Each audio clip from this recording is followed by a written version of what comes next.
માછલીઓના મૃત્યુનો મામલો અત્યારે સામે આવ્યો છે। ખેડાથી અત્યારે આ વિગતો સામે આવી, જ્યાં ડાકોરમાં આવેલ તળાવમાં માછલીઓના મૃતદેહ મળ્યા છે।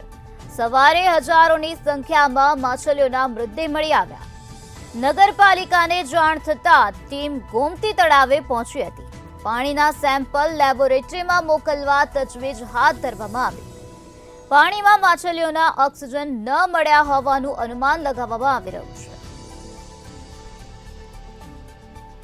ગોમતી તળાવમાંથી માછલીઓના મૃતદેહ મળી આવ્યા છે। પાણીના સેમ્પલ લેબોરેટરીમાં મોકલવા માટે તજવીજ હાથ ધરવામાં આવી છે। નગરપાલિકાને આ બનાવ અંગે જાણ થતાં ટીમ ગોમતી તળાવે પહોંચી હતી અને તપાસ હાથ ધરવામાં આવી હતી। પાણીમાં માછલીઓને ઓક્સિજન ન મળ્યા હોવાનું અનુમાન લગાવવામાં આવી રહ્યું છે।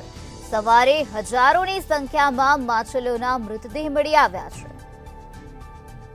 ડાકોરમાં આવેલ ગોમતી તળાવમાંથી માછલીઓના મૃતદેહ મળી આવ્યા છે, ત્યારે નગરપાલિકાને જાણ થતાં ટીમ ગોમતી તળાવે પહોંચી હતી અને કાર્યવાહી હાથ ધરવામાં આવી છે। પાણીના સેમ્પલ લેવામાં આવ્યા છે અને આ પાણીના સેમ્પલ લેબોરેટરીમાં મોકલવા માટે તજવીજ હાથ ધરવામાં આવી છે।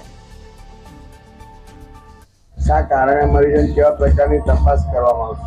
મારું નામ તારક કુમાર ગજાનંદ ભટ્ટ, સેનેટરી ઇન્સ્પેક્ટર ડાકોર નગરપાલિકા। ડાકોર ગોમતી તળાવમાં માછલીઓ મરવા બાબતે સ્થળ તપાસ કરતાં સવારે માછલીઓ ગોમતીના પાણી પર તરતી જોવા મળી છે। આ માછલીઓ મરી જવા પાછળનું કારણ એવું જણાઈ આવે છે કે કોઈક વસ્તુ પદાર્થ ખૂબ ખોરાક ખાવાથી આ બનાવ બન્યો એવું જણાઈ આવે છે।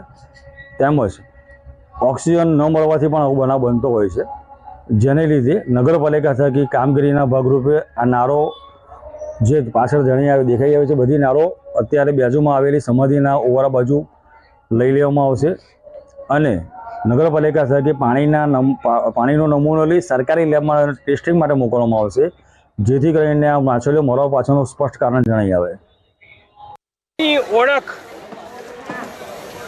મારું નામ કૃણાલ શર્મા છે અને હું ખેડા જિલ્લા કોંગ્રેસ સમિતિમાં મહામંત્રી છું। આજે જે ગોમતીની અંદર અસંખ્ય માછલીઓના મૃત્યુ થયા છે, એ બાબતે આપનું શું કહેવું છે?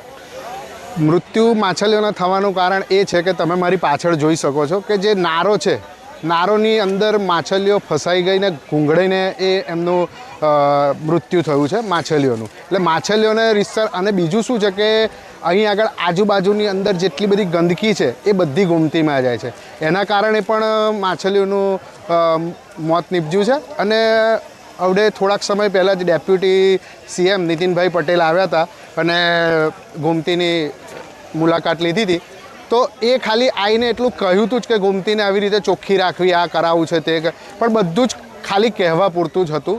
બસ ખાલી ભારતીય જનતા પાર્ટી ડાકોર માટે ને ગોમતી માટે ઘણા બધા પૈસા ફાળવેલા છે, તે છતાં પણ બસ ખાલી ભારતીય જનતા પાર્ટીને અત્યારે ખાલી ને ખાલી સદસ્યતા અભિયાનમાં જ ઇન્ટરેસ્ટ છે।